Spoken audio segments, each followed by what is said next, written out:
Well, hi everyone, and welcome to Hello. Community Journal. Thank you so much for joining us. We really appreciate you tuning us in. And here we are. Summer is really getting going here. 4th of July is next week, and I just realized that I should be wearing red, white, and blue. Yeah, I me have the too. blue on, but that's about I've got a little it. bit of red Yes, on. you do. It'll have to pass. Oh my goodness, yeah, I guess we'll have to draw a pass on that one. Yes. Yeah, but yeah, it's really going to be very, very busy around town. And, and thinking of that, I have to get on my soapbox. And Oh, okay. every year I get on my soapbox about this. The other day I was driving down, I won't mention which street, but there is a bike path that crosses the street. The sight lines are terrible for those of us that are driving on the street. And there were several bicyclists that roared through that path right across the street, never slowed down, never looked. Had I not slowed down and looked, there would have been a horrible accident. There are stop signs at almost every crossing for those that are on bicycles. Or walking. There are all, walkers too. all walkers. We really would appreciate it if you are on a bicycle and are on that bike path to please follow those stop signs. They are there for a reason. The main reason is not to inconvenience you, but for the traffic, for the vehicular traffic on the regular roads. The sight lines are terrible. We don't even know, for those people that are not familiar with our roads, they don't even know there's a bike path on some of these intersections. And we just want to avoid a tragedy. And those stop signs are there for a reason. You are supposed to stop, dismount, walk across, and then remount and continue your ride. It's not to be inconvenient, it's just for your own safety. So please, if you're on the bike path, please follow those stop signs. And continue to look both ways when you're crossing the street. That's for sure. Because And sometimes people don't see what's right in front of them either. yeah, and some of the sight lines are just horrible. So Yeah, I mean, yeah. it's just you just have please be careful out there. So we don't want any tragedies this summer. We want you to No, enjoy we yourselves. And we've got a lot going on here this week. And we're going to start off with the National Wildlife Federation Habitat. Amy Usowski and Diane DeJaneiro sat down together to give us an update. So let's take a look and see what that's all about. Hello, I'm Amy Usowski. I'm the Conservation Administrator for the town of Harwich. And we're here today to talk to you about a new initiative that the town is partnering with the Harwich Garden Club with called Harwich Habitats for Wildlife. It is part of the Garden for Wildlife initiative with the National Wildlife Foundation. I'm going to turn it over to Diane DeJaneiro of the Garden Club to tell you more about our program. Thanks, Amy.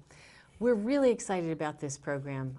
As co-chair of the Conservation and Bird Subcommittee for the Garden Club, we have partnered with the National Wildlife Federation in a cool initiative that fits our needs very well because we can use this as a vehicle to educate a lot of people in the community.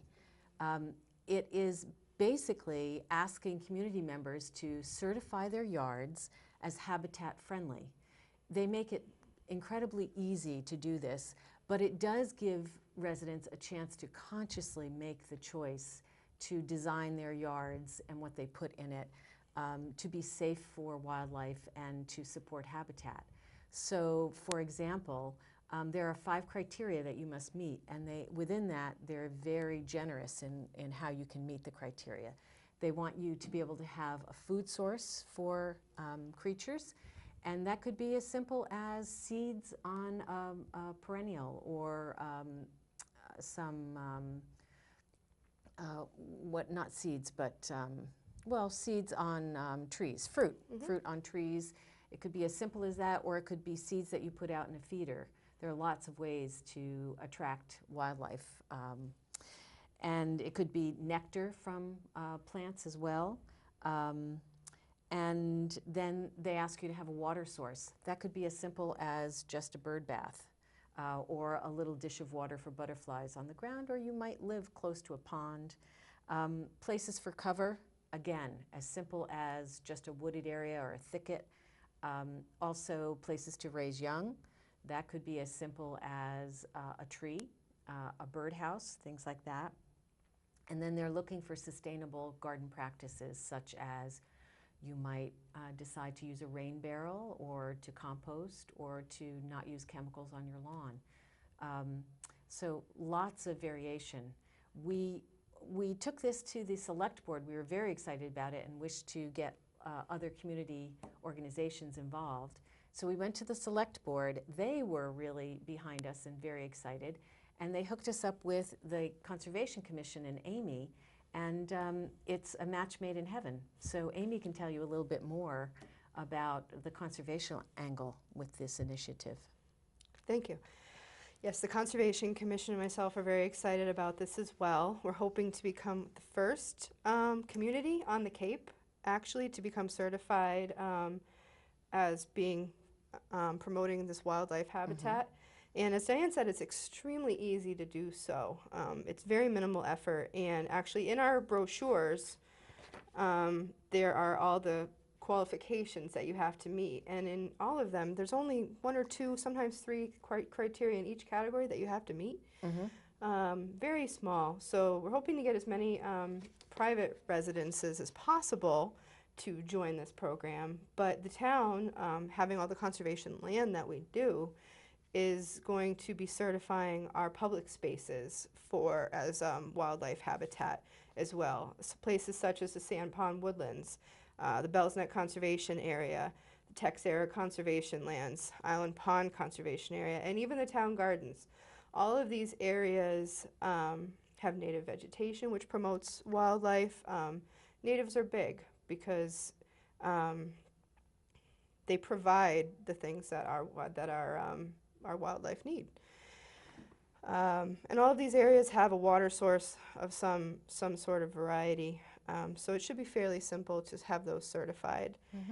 And I think as far as the nuts and bolts go, we need 175 homes certified in order to get the town certification.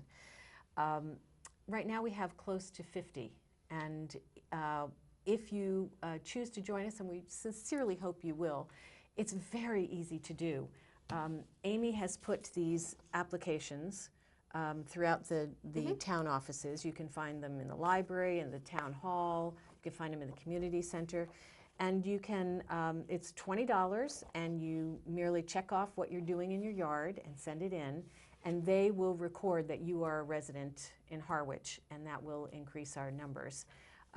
Or you can go right to National Wildlife Federation's website, which is nwf.org, and it gives you a place that says Certify Now. You can do that. It takes 5 minutes. You send in your, you click your $20, and you're in.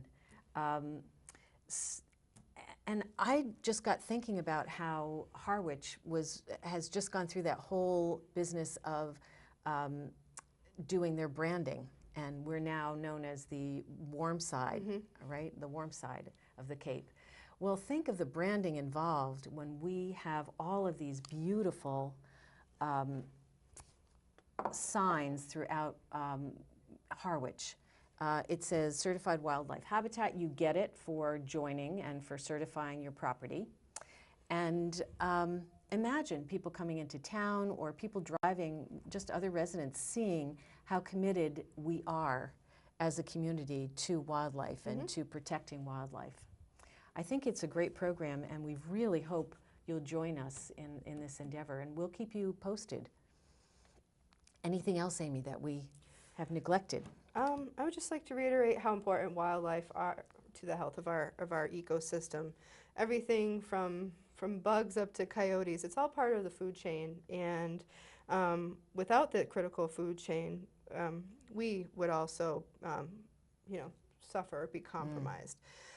People don't realize how important it is to have all the species that we do have. So we also hope to inspire other towns on the Cape to take this initiative too, and we hope you'll join us. Thanks so much.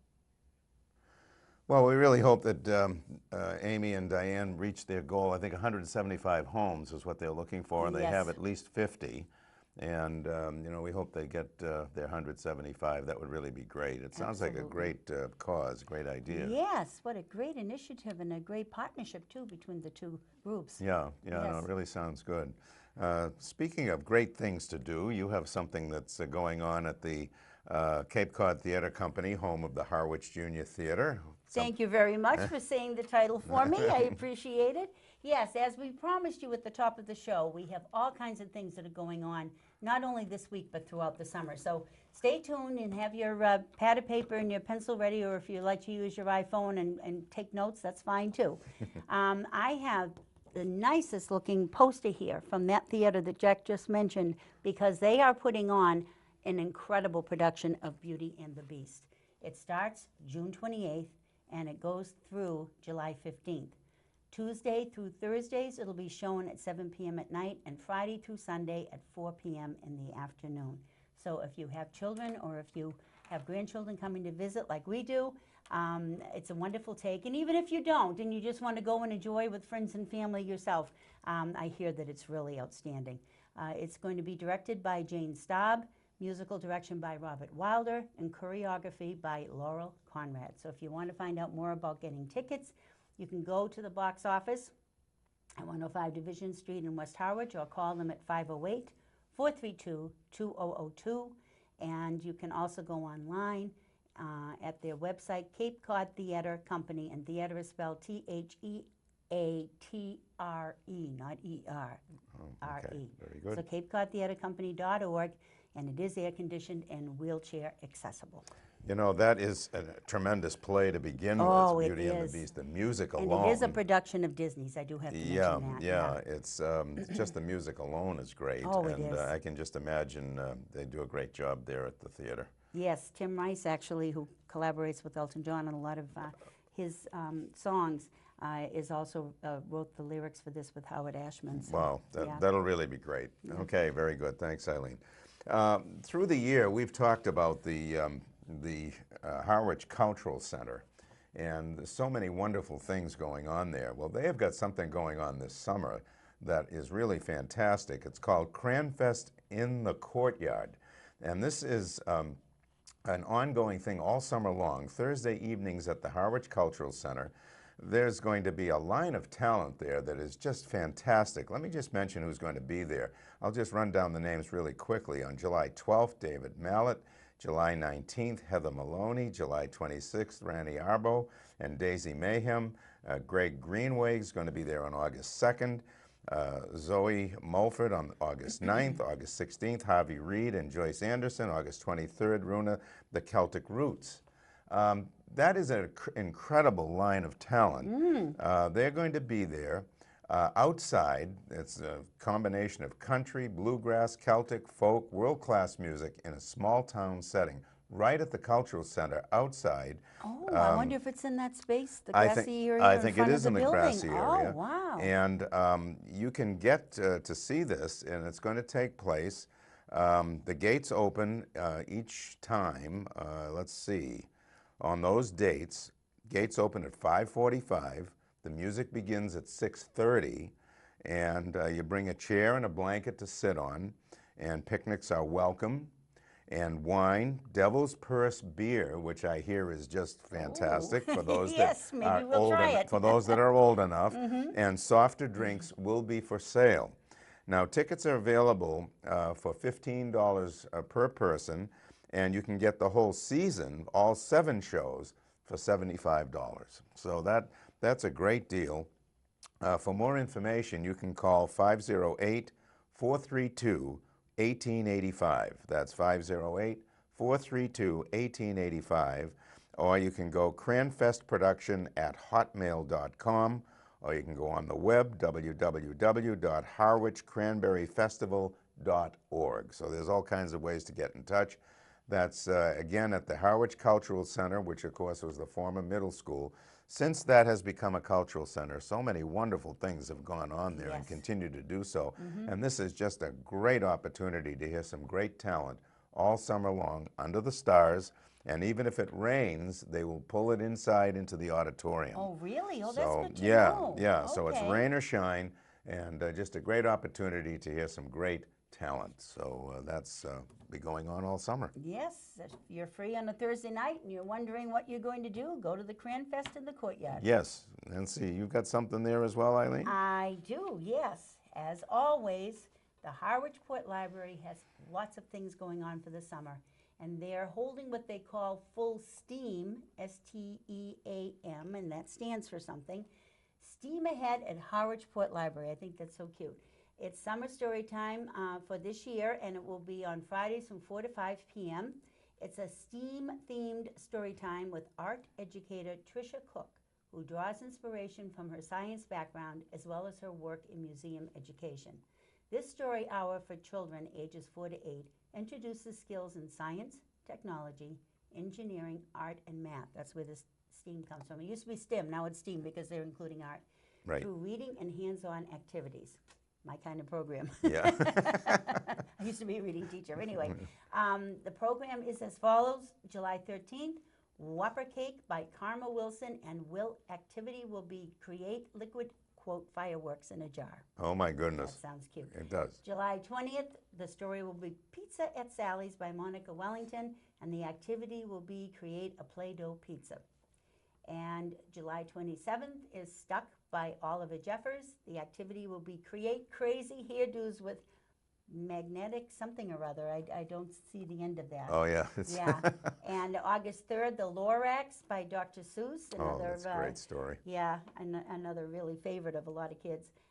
You can make and test a Whisper Ma phone. A Whisper Ma phone. Well, that ought to be interesting. Yes. August 10th, Iggy Peck Architect by Andrea Beatty and Lynn Roberts, and the activity will be to build a tower and test its strength. And August 17th, the last one in this series of programs, is Rosie Revere, Engineer by Andrea Beatty and Lynn Roberts once again, and you will construct a pinwheel and make it spin.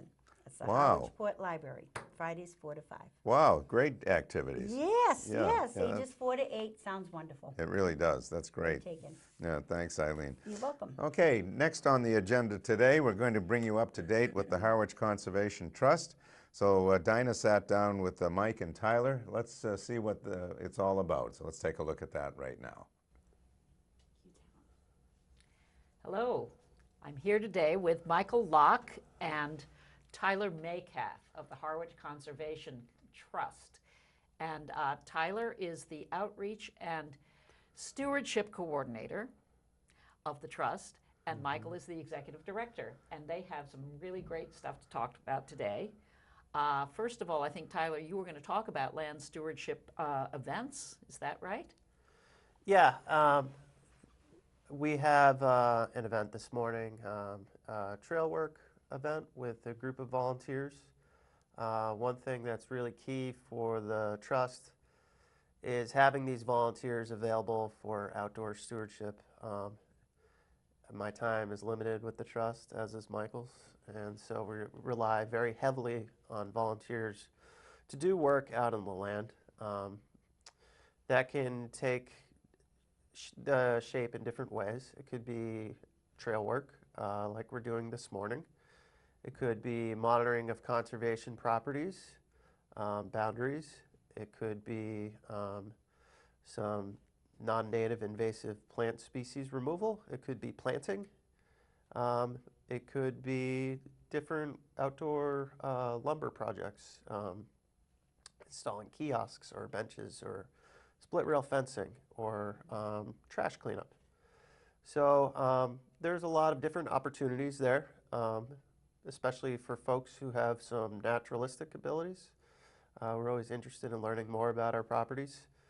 So we're asking people to contact me or Michael if they're interested in volunteering with the Trust, specifically on these outdoor stewardship projects, of which we have many going on right now, given the time of year. It is the growing season. So It sounds like you have lots of different skill sets needed too. Some building, some planting, some clearing, that kind of thing. yeah, and the way it works with us at the Trust is when folks contact us to volunteer, we meet with them in person first, and we decide if it's a good fit for both of us moving forward. But generally speaking, there are a lot of different skills that are needed at the trust, and we try to make space for those people to thrive in their volunteer opportunity. That's great. Opportunities for many. Wonderful. That's right. Okay, thank you. And now, Michael, you were going to talk a little bit about walks. You have some walks coming up, I know, because I've been receiving the literature myself. Very excited about some of them. Yes, we have some wonderful summer walk opportunities. Guided history walks with Todd Kelly, 12th generation Cape Codder, who hails from Chatham, and Marcus Hendricks, who is of Native American heritage from the Wampanoag and Nipmuc tribes. And they co-lead, there's Marcus featured there in this photo in the center, these walks called Native Nightlife walks. I love the title, and they take place in the evening on selected Monday evenings, right around the time of the full moons in June, July, and August. And they actually take place in the Cape Cod National Seashore. We are partnering in this Native Nightlife walk opportunity with our sister land trust in Eastham, called the Eastham Conservation Foundation. They're celebrating their 40th anniversary year in 2018. HCT, we are celebrating our 30th anniversary year. You can see folks taking this Native Nightlife walk in that twilight time of day as diurnal or daytime wildlife activity shifts into twilight, or also called crepuscular wildlife activity, and then shifting as the walkers return to the starting point into nocturnal or nighttime activity. There's a nice photo. These photos provided by Rick Moriarty, HCT volunteer, and you see that the diminishing light gives a whole different texture and feel to the environment and the woodlands as you're walking through. A wonderful mix of views people get to enjoy, whether it's the woodland or the bike trail, greenery, or the views of Nauset Marsh, and then, as you saw, an overlook of the Atlantic at Coast Guard Beach. The next ones take place on July 30th and August 27th. And that's $20 per person. Folks can register at our website, harwichconservationtrust.org, and folks can learn about the lifeways of the first people, or Native Americans, that settled in that area, as well as some early colonial history. A lot of fun. Sounds wonderful, and those pictures really are appealing. Yeah, and the light filtering through the trees in that one. It is so beautiful. It is beautiful, isn't it? And we have another set of history walks offered new this year with Don Wilding, local historian and author from Eastham. He is leading some walks called Henry Beston and the Outermost House. You see Don Wilding facing us in this photo to the right. And we are, again, co-sponsoring this walk with Eastham Conservation Foundation. This also is in the Cape Cod National Seashore, but a different trail route. And Don Wilding focuses on author Henry Beston, who wrote the book, The Outermost House, chronicling his year on the Great Beach, Coast Guard Beach, that Henry lived in this house throughout the seasons, spring, summer, winter, fall, after returning from World War I. He was an ambulance driver, World War I, decided to seek some solitude and sanctuary on the outer beach, living in this dune shack, the Outermost House, for a year. Eventually, the Outermost House was swept away by the blizzard of '78. 2018, February 2018, happened to be the 40th anniversary year of blizzard of '78. Don has researched not only that storm event, but the Outermost House history and Henry Beston's biography. Don actually wrote a book about Henry Beston, the Outermost House. Outermost House was part of the inspiration for the creation of the National Seashore more than 50 years ago. So Don chronicles all of this in this, this walk throughout the National Seashore. And folks can register for this walk as well through our website, harwichconservationtrust.org. The next dates for this walk are July 14th and August 11th. Yeah. Yes, I noted those myself. Yeah. The Outermost House book the Beston book was most popular when I was working at a bookstore in Chatham Oh. many years ago. Oh, okay, great. As So you're a young familiar person, with and it. everyone came in and was requesting that book, and I always had to know exactly where it was on the shelf. Oh, wow. So it's been around a good long time, and it's a wonderful story too. Popular. Yep, Yeah. very popular.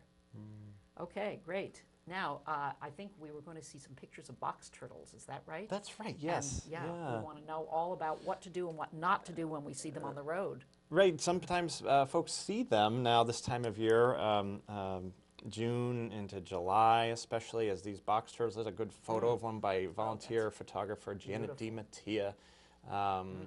And those, I want to mention the Henry Beston photos were contributed by volunteer photographer Vince DeWitt.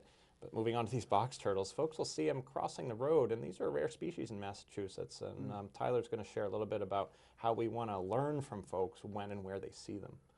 Sure. So it's the eastern box turtle, which is it's a tortoise. Actually, it's a terrapin. So it's a land turtle. They are very unique in that they have a hinged plastron, which is a hinge on their shell that allows them to completely close themselves inside their shell. Which You is called it a hinged what? plastron. Is Plastron? Yeah, that's the Oh, part of okay. the turtle's shell. So you see it underneath the head of the box turtle there. Yeah. So all box turtles are able to do that. It is the only tortoise or box turtle that we have in Massachusetts. They are near the northern end of their range in Massachusetts. However, historically, they were very common in southeastern Massachusetts due to habitat and climate. Unfortunately, now they are a state-listed species as a species of special concern for a variety of different reasons. And so what that means is that the Division of Mass Wildlife, called Natural Heritage and Endangered Species Program, has put this species on their list as a target species for conservation in the Commonwealth. And that has different regulatory implications for projects in box turtle habitat. So one of the things that the Trust has historically asked people to do for a number of years is to report box turtle sightings to us when they encounter them, either in the woods or on the roadway here. Oh, that is a beautiful one. Yeah, they are very beautiful. Really. And Long-lived, too. yes, they can live over 100 years, and they occupy that same home range for that entire period of time. So as you can imagine, due to fragmentation and development, that has caused a lot of stresses on turtle habitat, which is why you often see them on the road, because the road is intersecting their home range. Beautiful patterns. Yeah, they are very beautiful.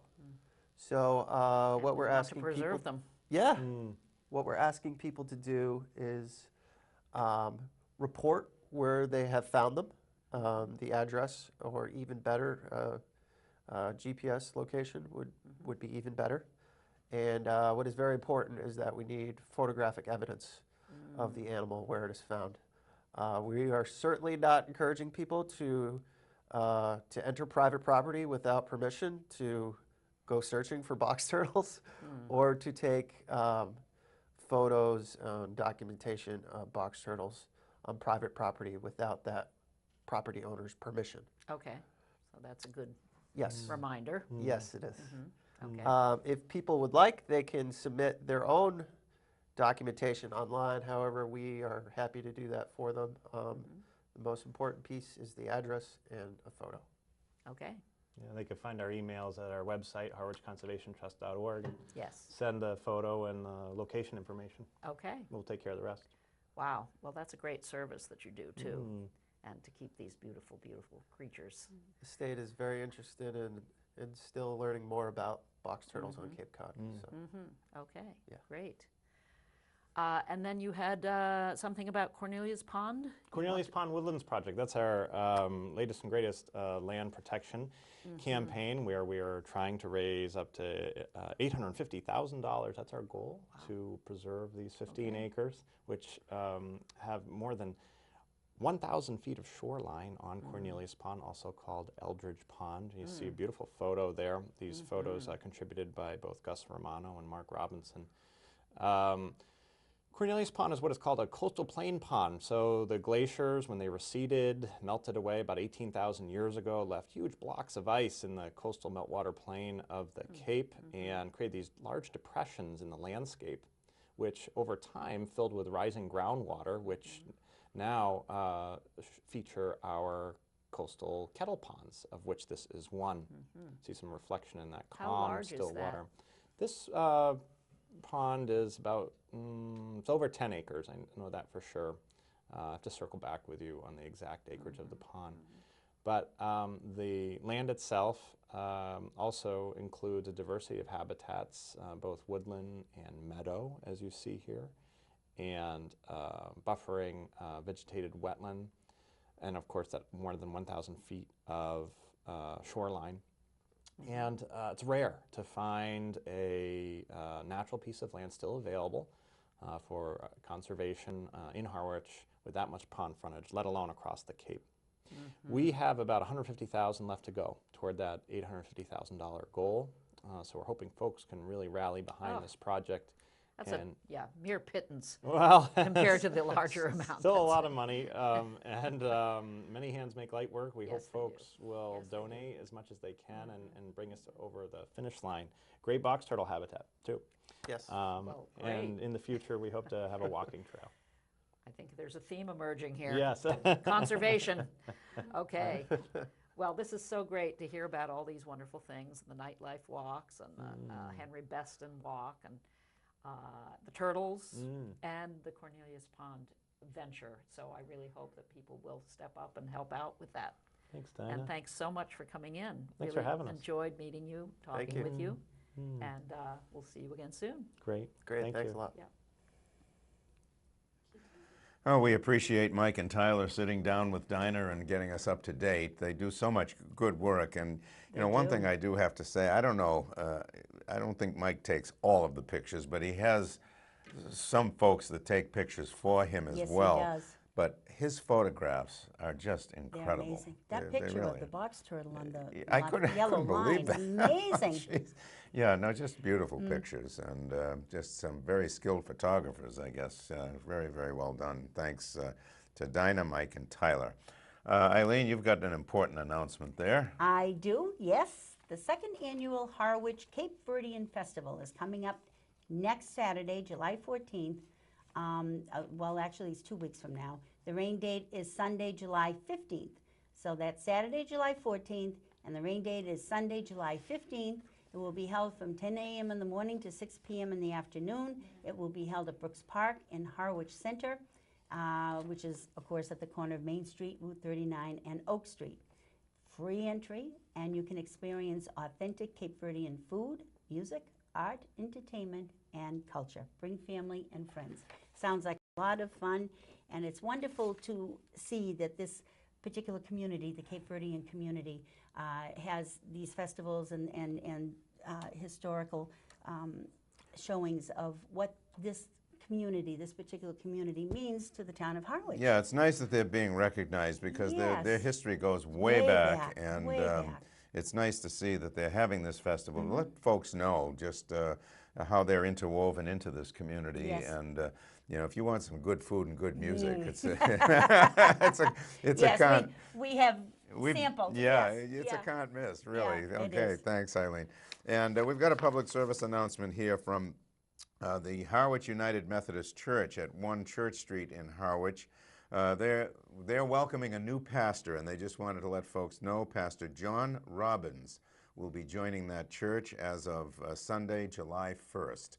So we all welcome Pastor John Robbins to the Harwich United Methodist Church, and that's at 1 Church Street in Harwich, Mass. So we know that'll be a very nice thing for them. Yes. Very good. And this show is actually going to air for 2 weeks because next week, of course, does include July 4th, and all town buildings will be closed on July 4th. And so this show will be on for 2 weeks running. So folks, we are so glad that you've joined us. Thank you so much for tuning us in on behalf of all of us here at Channel 18. We hope you have a safe July 4th. Yes, and please take advantage of everything we've been telling you about that's going on around town. And as Jack said, be safe on July 4th and enjoy all of the festivities and fireworks and things that are going on around the Cape, not just Harwich. That's right. Take care, everybody. Bye-bye Bye. for now.